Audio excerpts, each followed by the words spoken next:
I suppose this is velocity 2 metre per second, मैंने इसको throw किया और ये सरफेस ऑफ अर्थ है और ये यहां से गिरी है, ठीक है। This height is suppose 10 metre. You have to find coefficient of restitution in this case. Coefficient of restitution find करना। अगर आपको v2 की वेलोसिटी, चलो v2 पहले निकालेंगे एक बार। e की वैल्यू मैंने ले ली 1/2 है, 1/2 e की वैल्यू है। आपने हाइट वैल्यू पूछी, उसने पूछा भी कितनी हाइट ऊपर जाएगा, दिस ये हाइट पूछी है उसने। तो जब ये केस पूछा है तो ऐसे केस में देखो अर्थ की तो कोई ना सेपरेशन है ना अप्रोच है, अर्थ तो वहीं की रहेगी, यानी यही अप्रोच है और यही सेपरेशन है। तो हम लिखेंगे e velocity of separation upon velocity of approach. तो ये क्वेश्चन थोड़ा सा सिंपल नहीं है। जनरली वेलोसिटी ऑफ अप्रोच जो होती है ना, देखो ये 2 मीटर इस सेकंड इसकी इनिशियल वेलोसिटी है, इस पॉइंट पे इसकी वेलोसिटी 2 मीटर पर सेकंड नहीं होगी। यानी जो वेलोसिटी ऑफ अप्रोच होती है at the time of collision, ये कितनी वेलोसिटी है वो पता होनी चाहिए आपको। तो इसकी वेलोसिटी कैलकुलेट करने के लिए मेथड है, यहाँ पर एनर्जी कंजर्व करो। यहाँ पर एनर्जी है mgh यानी पोटेंशियल एनर्जी, mg हाइट कितनी है सर 10 मीटर है, प्लस हाफ इसका मास m है, वेलोसिटी 2 मीटर पर सेकंड का स्केयर है। ये यहाँ पर एनर्जी होगी इसकी, काइनेटिक प्लस पोटेंशियल।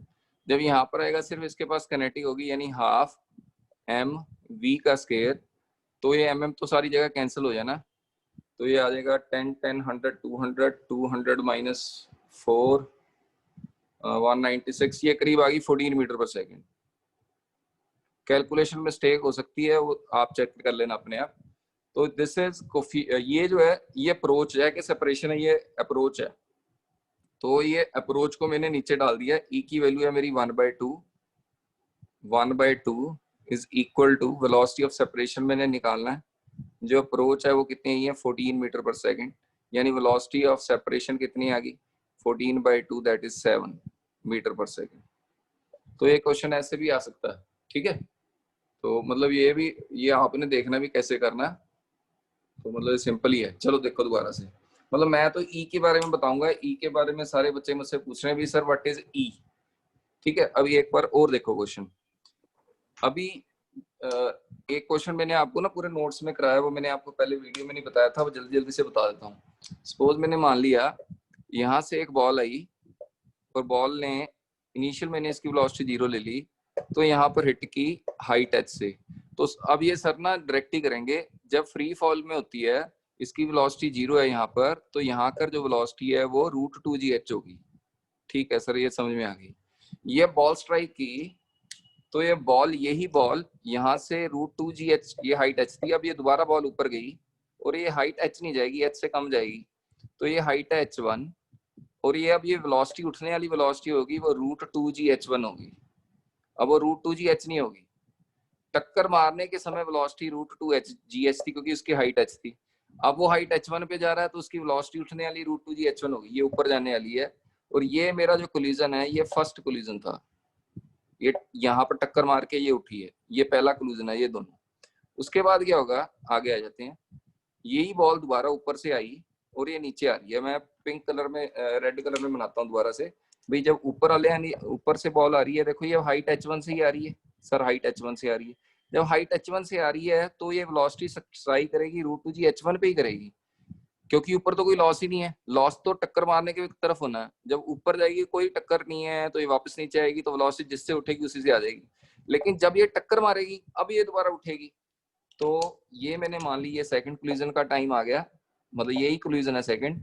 अब ये उठेगी तो ये अब पूरी हाइट पे नहीं जाएगी, ये मैंने मान लिया। अब ये इसकी हाइट है वो है h, यहाँ पर मैंने हाइट ले ली, ये है h2। और अब ये इसकी जो वेलोसिटी है वो √2gh1 नहीं होगी, वो होगी √2gh2। चलो सर ये भी क्लियर है, ये ऊपर जाने वाली। अब जब ये बॉल दोबारा नीचे आएगी तब क्या होगा सर, बॉल नीचे आ जाएगी, अब हाइट h2 से ही आएगी, तो ये हाइट h2 से आएगी, तो सर ये अभी भी स्ट्राइक किससे करेगी √2gh2 से। अब उठेगी h2 से थोड़ा नहीं उठेगी, अब उठेगी h3 से, मतलब वेलोसिटी v3 से, यानी वेलोसिटी सेम नहीं होगी। यानी ये केस है वेलोसिटी का टक्कर मारने का √2gh, ये उठने की है √2gh1, ठीक है। ये दोबारा यहाँ से घूम के आई √2GH1 और दोबारा उठेगी अब √2GH2 से और टक्कर दोबारा √2GH2 से।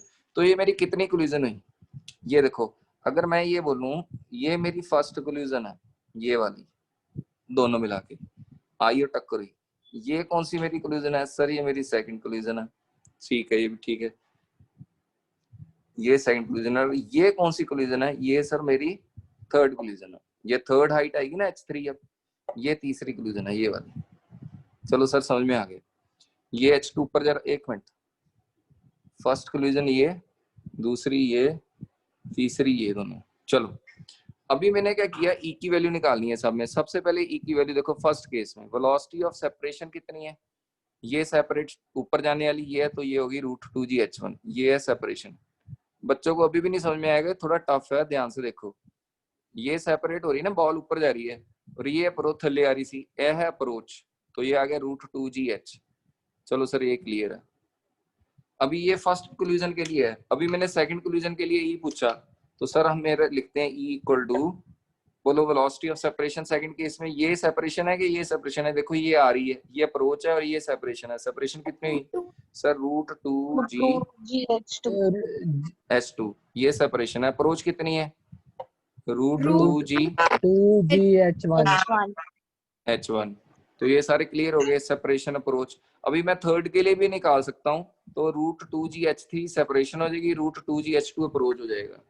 चलो सर ये सारी चीजें क्लियर है।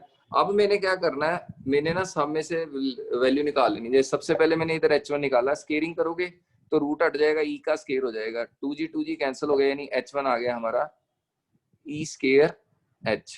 ठीक है सर, इसमें अंडर रूट कैंसिल कर, तो ई का स्केयर आ गया, ई का स्केयर अब दोबारा हो गया H2/H1, यानी H2/H1 यानी H2/H1, यानी हमारा H2 कितना आ गया?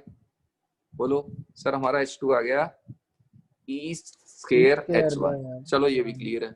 अभी H1 की वैल्यू यहाँ से उतार लो, यहाँ पर H1 की वैल्यू कितनी है सर? H1 की वैल्यू है ई स्केयर H। तो ये कितने नंबर की कोलिजन थी? ये दूसरे नंबर की कोलिजन थी, तो ये ई का 2 दो बार आ गया, तो सेकंड कोलिजन है। तो मैंने जान के यहाँ पर n लिख दिया और यहाँ पर मैंने 2 × n डाल दिया ऐसे करके। सर ये नहीं समझ में आया। अच्छा ये कौन सी कोलिजन है सर? सेकंड। तो ये 2 कितने हो गए सर? 4 हो गए, ऐसे है। तो इसको वैसे थोड़ा मैंने जान के, दोबारा से देखो, मैंने इसको लिख लिया HN, कोई भी कौन सी, 7th कोलिजन, 8th कोलिजन, और इसको लिखा ना E × 2 × N। अगर तो ये सेकंड कोलिजन है तो N2 डाल दो, अगर थर्ड कोलिजन है N3 डाल दो, फोर्थ कोलिजन है 4 डाल दो। तो ऐसे हमारी किसी भी बाउंस पर हाइट आ जाती है। ठीक है, तो अभी मैं 3 निकालता तो उसकी H6 आ जानी थी। देखो अगर मैं H3 निकालना है, चलो H3 निकालें, E equal to √2GH3 upon √2GH2, separation upon approach हो गया। इन दोनों को काटा, H3 इक्वल टू कितना आ गया sir? H3 equal to e square H2। अब H2 की वैल्यू कितनी है? H2 की वैल्यू है ये देखो, e की पावर 4h, यानी e की पावर 4h। तो मैं यही लिख सकता हूँ e की पावर 2 × 3h। सॉरी, ये समझ में आ गया? ये समझ में आ गया आपको? e रेस्ट पावर 2n, तो ये कितनी हो जाएगी? 6 आ जाएगी। तो ये 2 × 3 हो गया, यानी e × 2 × 3h। समझ में आ गई? यानी मैं इसको n डाल सकता हूँ क्योंकि ये थर्ड कोलिजन थी, यानी n। सीधी सी बात है, समझ में आया चाहे नहीं आया, दोनों को डिवाइड करो। कोई नंबर ऑफ कोलिजन है तो उसकी मैं हाइट पूछ सकता हूँ। चलो मैं आपसे एक पूछता हूँ छोटा सा क्वेश्चन। सपोज मैंने माना भाई ये एक बॉल यहाँ से गिरी है जिसकी ये हाइट है 100 मीटर और इनिशियल वेलोसिटी 0 है। मुझे इसकी ई की वैल्यू मालूम है 1/2 है। तो मुझसे पूछा उसने फोर्थ कोलिजन की हाइट ऑफ फोर्थ कोलिजन। तो कैसे निकालेंगे सर? हम लिखेंगे HN equal to e raised power 2n × h। h4 है, फोर्थ कोलिजन है, e की पावर 2 × 4 × h कितनी है? 100 मीटर, यानी e की वैल्यू कितनी है? 1/2, 1/2 की power 8 × 100। This is the answer. ठीक है, ये फोर्थ बाउंस पे सर उसकी हाइट इतनी होगी। तो हाँ जी बोलो, उच्ची बोलो। सर 1/2 ਨੂੰ ਅੱਗੇ ਸੋल्व ਕਰ ਸਕਦੇ। वो बच्चे करो नहीं करो वो आपकी मर्जी है, उसको छोड़ दो, मतलब मैंने ठीक तो है मेथड बताना ना। इसमें ना गलती स्टूडेंट इधर करता है, अगर बच्चे को इधर इनिशियल वेलोसिटी 0 नहीं दी, सपोज 2 मीटर पर सेकंड दे दी, तो ये उसके जनरल फॉर्मूले नहीं है, ये फिर गलत हो जाएगा फॉर्मूला। ठीक है, तो वो इनिशियल वेलोसिटी के लिए अपने आप कोलिजन निकालो। ठीक है, ये है इनिशियल वेलोसिटी 0 का। अभी ना एक बुक में बहुत बढ़िया क्वेश्चन है इसके कोलिजन के रिगार्डिंग ही। पहले ये जो वन डायमेंशनल इलास्टिक कोलिजन की डेरिवेशन है ना, वन डायमेंशनल इलास्टिक कोलिजन में, इसमें एक क्वेश्चन बड़ा इंपॉर्टेंट है। वो कहेगा प्रूफ करो coefficient of restitution E is equal to 1 है इलास्टिक कोलिजन में, तो ये प्रूफ करो। तो वन डायमेंशनल की आपको डेरिवेशन देखो मैं 1 मिनट में कर देता हूँ। Initial momentum m1u1 plus m2u2 equal to m1v1 plus m2v2। Initial momentum equal to final momentum कर दिया। इनिशियल मोमेंटम पहली बॉल का ये, दूसरी का ये, फाइनल दोनों का ये। तो यानी मैंने क्या लिख दिया, m1 u1 minus v1 equal to m2 v2 minus u2। चलो सर ये भी क्लियर है। अब एनर्जी कंजर्व करोगे तो half m1 u1 square plus half m2 u2 square, इधर भी ऐसे half m1 v1 square plus half m2 v2 square आ जाएगा। तो उसको पूरे को सॉल्व करोगे तो इतना आ जाएगा u1 square minus v1 square, half cut जाएगा सर ये का। तो मैं सर डायरेक्ट कर रहे हैं, इतनी कोई खास बात नहीं है, ये आप कर सकते हो खुद भी। तो इन दोनों को डिवाइड करके ये आ जाता था u1 plus v1 is equal to u2 plus v2, 1 1 equal to 2 2। तो अभी कहीं आपको E इसमें प्रूफ करो 1 है, तो देखो E इक्वल टू क्या होती है, वेलोसिटी ऑफ सेपरेशन। सेपरेशन क्या होती है, सेपरेशन होती है v2 माइनस v1, और अप्रोच कितनी होती है सर u1 माइनस u2। तो v2 माइनस v1, देखो इसको v1 को इधर ले तो ये v2 माइनस v1 आ जाएगा, और ये u1 माइनस u2, यानी ये दोनों बराबर ही होंगे। तो ये आंसर कितना आ गया 1। तो ये प्रूफ करने के लिए आया था। प्रूफ करो वन डायमेंशन इलास्टिक कोलिजन में कोफिशिएंट ऑफ रेस्टिट्यूशन 1 है। आधी डेरिवेशन है, आपने v1 v2 नहीं निकालनी बस। अगर पूरी डेरिवेशन देते तो v1 v2 भी पूछ लेते, तो उसने आधी डेरिवेशन दी है, पूरी दी नहीं। उन्होंने आधी यहाँ पर पूछ के उसने e की वैल्यू निकाल दी, दोनों डिवाइड करके आंसर 1 आ जाएगा। अगर किया नहीं होगा तो पता नहीं लगेगा करना कैसे। ठीक है, अब कर लिया तो पता लग जाएगा भी हाँ ई की वैल्यू 1 प्रूफ कर सकते हैं। चलो आगे देखो। अभी बढ़िया क्वेश्चन तो ऐसा है, अभी उन्होंने कर दिया भी, उन्होंने कह दिया एक बॉल को यहां से मैंने u वेलोसिटी से गिरा, मेरी हाइट है h। ठीक है, सपोज मैंने मान लिया, चलो वैल्यू दे देता हूं मैं, ये मैंने ले ली 10 मीटर और इसकी वेलोसिटी दे दी 40 मीटर पर सेकेंड। उन्होंने कहा ये बॉल टक्कर मारने के बाद बिल्कुल सेम हाइट पे यानी 10 मीटर पर पहुंच गई, दोबारा बाउंस बैक हो गई और ये 10 मीटर पे पहुंच गई। ठीक है, तो बताओ what is the value of coefficient of restitution.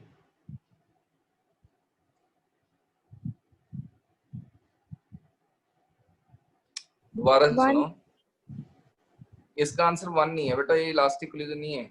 सोचो, इलास्टिक कोलिजन होता तो कुछ और होता। ये कंफ्यूज करता बच्चे को, जहां से गिरा वहीं पहुंच गई, लेकिन ये फ्री फॉल है क्या? बोलो ये फ्री फॉल है, इसकी इनिशियल वेलोसिटी 0 है क्या? नो। अगर इनिशियल वेलोसिटी 0 हो ना तब वो सेम हाइट में आएगी। अगर इनिशियल वेलोसिटी 0 नहीं होगी तो ये इलास्टिक कोलिजन थोड़ा नहीं है। इलास्टिक कोलिजन होता तो ये और ऊपर जाती। देखो कंफ्यूज मत हो, इलास्टिक कोलिजन में आने वाली और जाने वाली हाइट बराबर होती है, मेरे को भी मालूम है आपको भी मालूम है, लेकिन वो इनिशियल वेलोसिटी 0 होनी चाहिए। अब देखो इसकी वेलोसिटी यहाँ निकालो, वैसे ही कंजर्वेशन ना करके निकाल लोगे ना। अब सिंपल है, इधर कौन सी एनर्जी है इसके पास, half mu square plus mgh is equal to कितना, हाफ mu स्क्वायर, ये वाली वेलोसिटी। ये इसके पास kinetic energy half mu square 40 का स्क्वायर प्लस mg इंटू 10, और इधर जाके सिर्फ काइनेटिक है half mu square. mm cancel हो गए सारे, 40 का स्क्वायर आ गए 160 हो गए। तो 160 इसको सॉल्व कर लेना, जो भी आ गया मैंने नहीं करना। तो ये इधर वेलोसिटी आ जाएगी, इसकी u आ जाएगी, फाइनल वेलोसिटी आ गई इसकी इधर v।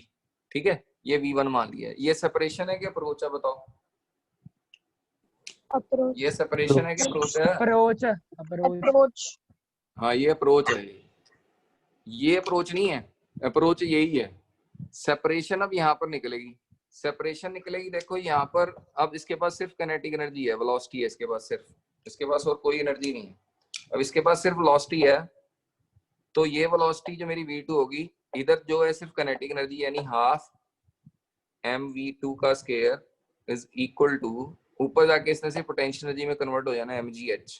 चलो ठीक है सर, तो मेरे पास ये mm कैंसिल हो गया, h की वैल्यू मेरे पास दी है 10, तो मेरी ये जो आएगी v2 वो होगी वेलोसिटी ऑफ सेपरेशन।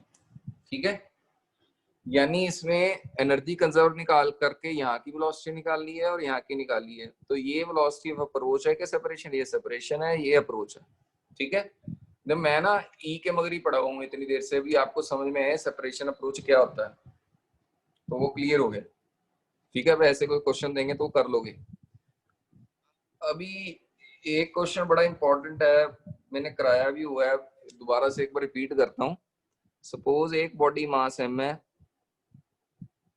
छोटा वाला एम ले लेते हैं, एक बड़ा मास है कैपिटल एम रेस्ट पे है, इसको वेलोसिटी यू दे दी है, कहता है इलास्टिक कोलिजन है।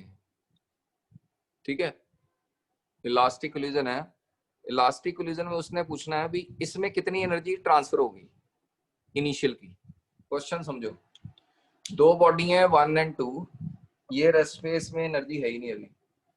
कहता है जब ये इसको टक्कर मारेगी तो इसकी कितनी एनर्जी इसमें ट्रांसफर हो जाएगी, वो पूछा है। तो सबसे पहले तो हमें इसकी वेलोसिटी आफ्टर कोलिजन पता है, अभी v2 का फॉर्मूला होता है m2 minus m1, m1 plus m2, u2 plus 2m1 u1 plus m1 plus m2। तो ये तो हमारा v2 का फॉर्मूला होता है।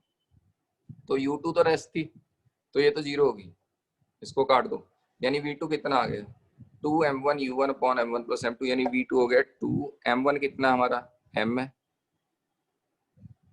दिन नहीं खराब है, मार्कर भी नहीं चल रहा सही। v2 इक्वल टू आ गया, ये आ गया 2m1 कितना है m है, u1 कितना है u है, m1 m and capital M plus m। चलो सर ये भी समझ में आ गया, ये इसकी वेलोसिटी आ गई टक्कर मारने के बाद। ठीक है, चलो अब इसकी एनर्जी बताओ, इसकी इनिशियल एनर्जी कितनी है सर? इसकी इनिशियल एनर्जी है हाफ mu स्क्वायर। इसकी फाइनल जो एनर्जी होगी टक्कर मारने के बाद, kinetic energy of ball 2 final, 2 final का मतलब है टक्कर मारने के बाद, तो ये कितनी होगी हाफ, इसका मास कितना है m, ये इसकी टक्कर मारने की वेलोसिटी है यानी 4m square u square upon m plus m का होल स्क्वायर। अच्छा, हाफ छोटा m u स्क्वायर, हाफ छोटा m u स्क्वायर अलग ले लीजिए, तो यानी काइनेटिक एनर्जी 2 फाइनल हाफ छोटा m u का स्क्वायर, हाफ छोटा m u का स्क्वायर, यहाँ रह गया 4 बड़ा m एक छोटा m, एक बड़ा m रह गया एक छोटा m, इधर आ गया एक इधर आ गया, अपॉन m प्लस m का होल स्क्वायर। तो ये हमारी कौन सी एनर्जी है? ये इनिशियल है टक्कर मारने से पहले, तो मैं इसको क्या लिख सकता हूँ, काइनेटिक एनर्जी फर्स्ट की इनिशियल। तो यानी मेरी रेशो कितनी आ गई, काइनेटिक एनर्जी 2 की फाइनल पॉन काइनेटिक एनर्जी 1 की initial is 4m upon m plus m का होल स्क्वायर। ये ना ये बोर्ड कह रहा हूँ आपके स्कूल में बहुत बढ़िया क्वेश्चन है, ये आता है पूछा जाता है। ठीक है, तो जनरली ऐसे ही क्वेश्चन पूछे जाते हैं। चलो ये भी ठीक है। 2D इलास्टिक कोलिजन अपने आप करना है, इन इलास्टिक कोलिजन की डेरिवेशन भी अपने आप कर लेना। एक जो आज का टेस्ट है उसमें वो भी पूछना है मैंने, भी वर्क पॉजिटिव या नेगेटिव कैसे होता है। वर्क का फॉर्मूला फोर्स डॉट ds है, जितनी फोर्सेस दी होंगी, ठीक है, चाहे 7 फोर्स दिए हैं चाहे 8 फोर्स दिए हैं, जब आपने वर्क निकालना ना वो सारे फोर्स को ऐड कर लेना है। तो फोर्स को ऐड हमेशा वेक्टर के फॉर्म में यानी i j k के फॉर्म में ऐड करना होता है, क्योंकि मैंने तो भी क्वेश्चन इजी बना के भेजा है आज का जो टेस्ट में, वो उन्होंने क्वेश्चन औखा करना है तो कैसे कर सकते हैं। देखो वो कहेंगे एक बॉडी यूं है, उस पे एक फोर्स यहाँ 10 न्यूटन और एक फोर्स यहाँ पर 20 न्यूटन लग रही है। ठीक है, and the body is displaced from here to here, यहां तक डिस्प्लेस होगी 8 मीटर तक, ठीक है। सपोज कोऑर्डिनेट दे दिए उन्होंने, ठीक है। तो फाइंड वर्क डन। ये ना ये बिल्कुल कोर फिजिक्स है, मतलब मैं खुद क्वेश्चन कम डालता हूँ अपने आप बनाकर डालू ना तो बहुत बढ़िया बनते हैं, लेकिन फिर वो स्कूल में कम आते हैं। ये 30 डिग्री है, ये 60 डिग्री है, देखो इस केस का वर्क डन बताओ कितना होगा। तो इसका करने का मेथड ऐसा है, देखो इसका कौन सा कंपोनेंट इधर आएगा 10 cos 60, ठीक है, इधर आया 10 cos 60 और इसका 20 का कितना है सर 20 cos 30, ये दोनों कंपोनेंट अलोंग दिस होगी डिस्प्लेसमेंट की डायरेक्शन में। तो वर्क होता है फोर्स इनटू डिस्प्लेसमेंट, तो फोर्स की वो वाली डायरेक्शन जो डिस्प्लेसमेंट की हो, तो ये बॉडी तो यहीं आई है 8 मीटर, यानी इसका जो वर्क होगा वो होगा 10 cos 60 प्लस 20 cos 30, ये हुई फोर्स, डिस्प्लेसमेंट हुआ 8। सर ये वाले कंपोनेंट नहीं लेने, साइन वाले नहीं लेने, क्योंकि डिस्प्लेसमेंट इस डायरेक्शन में 0 है, डिस्प्लेस तो वो यहाँ से यहीं हो रहा, ठीक है। तो इसको ध्यान से, ऐसे क्वेश्चन को ध्यान से करते हैं। अब ये हमें मालूम है जो वर्क एफ डॉट एस है, तो ये जो फोर्स और डॉट प्रोडक्ट देते ही तो है, क्योंकि ये देखो अगर मैं डॉट करूं तो ये वर्क कितना आएगा F S cos theta, F S cos theta. अब अगर दोनों के थीटा ही अलग अलग हैं, यानी दोनों को अलग अलग ले लो, एफ एस कॉस थीटा पहले के कारण निकालो, दूसरे के कारण निकालो, आंसर उतना ही आया। देखो इसका एफ है 10 यानी 10 कॉस थीटा इंटू डिस्प्लेसमेंट हो गया 8। सिमिलरली 20 का करोगे तो वो भी 20 कॉस से 30 इंटू 8, या दोनों को ऐसे ऐड करके डिस्प्लेसमेंट से मल्टीप्लाई कर दो। चलो सर ये क्लियर है। वेक्टर फॉर्म में क्वेश्चन आ गया तो वो तो बहुत ही ज्यादा इजी हो जाएगा। वो मेरी वीडियो चल भी रही है, हेलो है कि वो सारे? हाँ जी सर। हाँ जी। हाँ, ये वर्क एफ डॉट एस होता है सबसे सिंपलेस्ट फॉर्म में, जब आपको एफ एंड एस दोनों ही वेक्टर में दिए हों। जैसे उसने F1 और F2 दे दिया, F1 दे दिया आई कैप प्लस जे कैप, F2 दे दिया 2k cap plus 4k cap, बस इनको ऐड कर दो, कुछ नहीं, यानी नेट फोर्स कितनी आ गई आई प्लस जे प्लस 2k। डिस्प्लेसमेंट दो तरीके से दिया हो सकता है, जहां तो ऐसे दे देगा, इनिशियल डिस्प्लेसमेंट दे देगा 2i प्लस 4j, फाइनल दे देगा 4i प्लस 2j। तो क्या करोगे, डिस्प्लेसमेंट हमेशा फाइनल माइनस इनिशियल होगा, यानी कैसे लिखोगे, फाइनल यानी 4i minus 2i 2i, 2j minus 4j यानी माइनस 2j, ये डिस्प्लेसमेंट हो गया। जहां फिर ये 2 और 4j की जगह वो आपको दे देगा भी 2,4 से डिस्प्लेस हो गए 4,2। तो ऐसे भी हो सकता है 2,4 4,2, तो वो भी ऐसी है, उसको पहले आई कैप जे कैप में लिख के दोनों को माइनस कर दो तो डिस्प्लेसमेंट आ गया। तो वर्क एफ डॉट एस है, तो आई को आई के साथ जे को, देखो आई 1i इंटू 2 हो गया, जे का 1 इंटू 2 माइनस 2 हो गया, के इधर है 2k होगा, इधर के ही नहीं है यानी इंटू प्लस 0 हो गया, यानी वर्क डन 0 आ गया इन दिस केस, ठीक है। तो net work done in this case is 0। तो मुझे लगता है क्लियर है। तो मतलब ऐसे भी जब वर्क का क्वेश्चन आए उसमें अगर आपने एफ डॉट एस निकालना है तो वैसे निकालना है। अभी एक चीज और, लास्ट क्वेश्चन है ये, कोल्यूजन वगैरह अपने आप कर लेना, ठीक है, कोल्यूजन अपने आप कर लेना। ये क्वेश्चन देख लो बस, है ना, वैसे समझ नहीं आता बच्चे नु। अगर किसी भी चीज की हमने वर्क डन निकालना है पानी के केस में, तो ये पानी में कोई चीज डूबी हुई है, ठीक है। तो पानी में जब कोई चीज डूबी होती है तो हमें ये मालूम होना चाहिए जो इसका वेट है वो एक्चुअल से कम है। क्यों कम है, क्योंकि इसमें वेट तो नीचे लग रहा है सर, वेट होता है mass into gravity of body, जो ये बॉडी का है।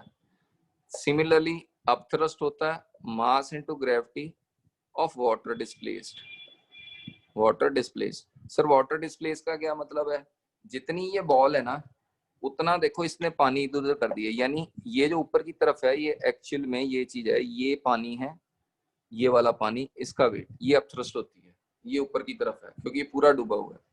तो यानी इसका एपरेंट वेट कितना होगा, नकली भार, एपरेंट वेट मतलब असली नहीं है नकली, क्योंकि एक्चुअल वेट तो उसका mg होगा।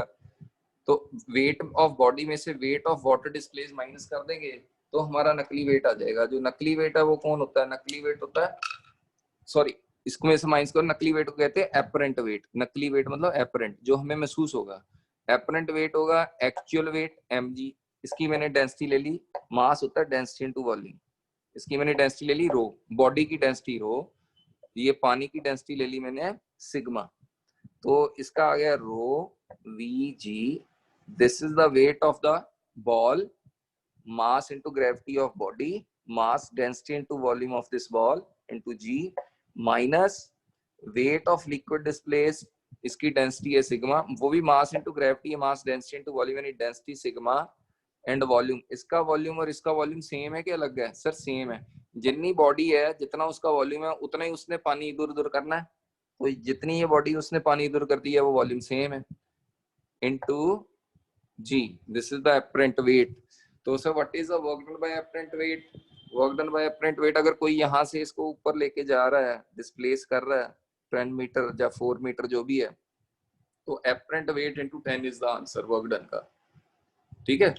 इन दिस केस वर्क डन का आंसर वेट इनटू डिस्टेंस नहीं होगा, वेट तब लेते हैं जब वो एयर में हो, क्योंकि एयर में हम अपथ्रस्ट मानते ही नहीं है, हम एयर में सिर्फ बॉडी का वेट ही मानते हैं, एयर की डेंसिटी बहुत कम होती है तो करके हम अपथ्रस्ट 0 लेते हैं, नहीं तो एक्चुअल वेट तो वैसे भी जो वेट mg होता है उससे हमें कम फील होता है क्योंकि वो एयर डिस्प्लेस करता है। बलून के केस में क्या होता है? बलून के केस में अपथ्रस्ट बड़ा हो जाता है, किससे? वेट से, क्योंकि बलून के केस में अपथ्रस्ट तो बड़ा हो जाता है क्योंकि ये जो देखो गैसेज हैं, ठीक है, ये जो गैसेज हैं इसका वेट नीचे एक्ट हो रहा है, ठीक है, और जो इसने डिस्प्लेस किया है वो एयर है, एयर भारी होती है इससे, अगर एयर भारी होगी तो जो डिस्प्लेस किया है वो एयर है, उसकी फोर्स ऊपर लगेगी।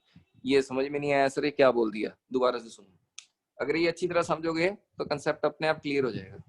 ये देखो दोबारा से, अभी देखो यहाँ पर कुछ नहीं है, यानी मैंने ये ग्रीन ग्रीन डॉट बना दिए, ये एयर है, ठीक है, ये कौन है? एयर है, एयर की डेंसिटी दे दी मैंने, रो दे दी 1.28, एयर की डेंसिटी। चलो सर ये समझ में आ गया। अभी मैंने क्या किया, ये मैंने एक बलून ले लिया जिसमें, अब देखो ये ग्रीन ग्रीन डॉट गायब हो जाएंगे क्योंकि अब एयर की जगह कोई और आ गया, यहाँ पर एक ब्लू कलर की गैस आ गई जिसकी डेंसिटी कितनी थी? 1.1, इसकी डेंसिटी इतनी होगी, डेंसिटी 1.1 kg पर मीटर क्यूब, इसकी थी 1.28।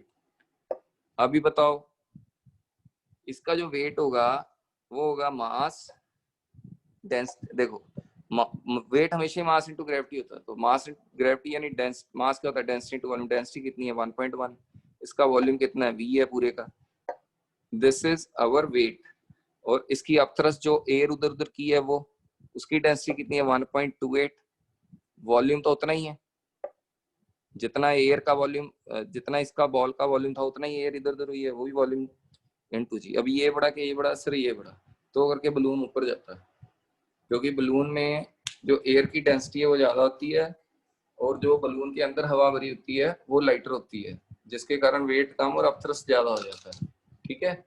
तो वैसे अगर एयर रेजिस्टेंस माने ना, अगर एयर रेजिस्टेंस माने तो मैंने सपोज यहाँ से एक बॉल फेंकी, ये ऊपर गई और ये नीचे आई, हम मानते हैं ऊपर जाने और नीचे आने का समय बराबर है, लेकिन एक्चुअल में नहीं होता। देखो दोनों केस में चाहे चीज बॉल ऊपर जा रही है चाहे नीचे जा रही है, अपथ्रस्ट की डायरेक्शन इधर भी ऊपर है, अपथ्रस्ट की डायरेक्शन इधर भी ऊपर है, यानी कौन सी केस में हमें मदद मिल रही है, ऊपर जाने के लिए कि नीचे आने के लिए? दोनों केसेस में देखो ये ऊपर जा रही थी, ऊपर से नीचे आ रही है, अपथ्रस्ट तो दोनों केस में ऊपर लग रहा है, तो ऊपर जाने में मदद मिल रही है कि नीचे आने में मदद मिल रही है?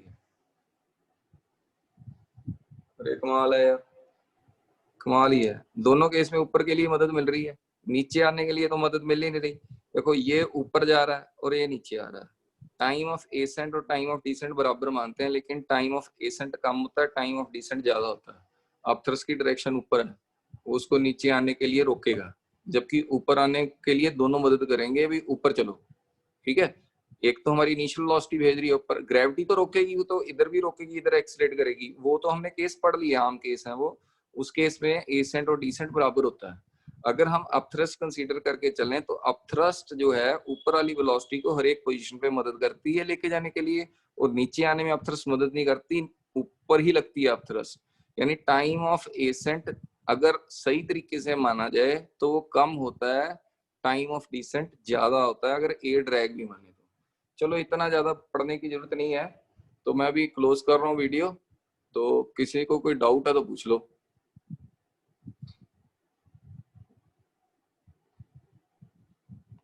चलो ठीक है, फिर टेस्ट के लिए तैयार हो जाओ। टेस्ट इजी सा ही डाला है, ज्यादा टफ नहीं डाला, तो वो कर लेना, करके भेज दिया करो। चेक में चाहे 1 2 3 दिन में जितने बर्जे भी भेजूं, लेकिन आपने करना पूरा है कंप्लीट अपना काम, ठीक है? मतलब ऐसे नहीं भी काम छोड़ के बैठना है, काम पूरा करो, टेस्ट नजदीक ही है। चलो ठीक है बेटा, bye bye. Bye sir. Thank you sir. Thank you, sir. Okay बेटा। Thank you, sir.